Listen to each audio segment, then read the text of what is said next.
ফিলিস্তিনে চলমান গণহত্যা ও ইসরায়েলি পণ্য বয়কটের দাবিতে চট্টগ্রামে সীতাকুণ্ডে উপজেলা বিভিন্ন ইউনিয়নে ঢাকা-চট্টগ্রাম মহাসড়কে মুসলিম তৌহিদি জনতার উদ্যোগে বিক্ষোভ মিছিল বের হয়েছে।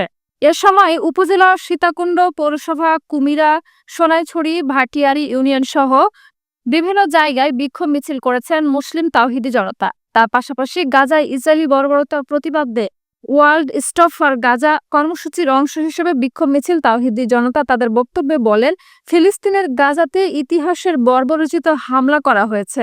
বাংলাদেশ থেকে ইসরায়েলের পণ্য চিরতরে নিষিদ্ধ করতে হবে। ইসরায়েলের পণ্য বিক্রয় ও আমদানি বন্ধ করতে হবে। এ সময় তারা আরো বলেন, দল মত নির্বিশেষে গাজায় ইসরায়েলের আক্রমণের বিরুদ্ধে সকলকে একতাবদ্ধ হতে হবে।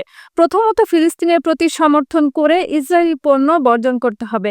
ইসরায়েলি পণ্য চিহ্নিতকরণ ও ইসরায়েলি পণ্য বিক্রয় না করতে প্রতিটি দোকানে দোকানে জানিয়ে দিতে হবে। পাশাপাশি অন্তর্বর্তীকালীন সরকারকে এ বিষয়ে যথাযথ ব্যবস্থার আহ্বান জানান তারা।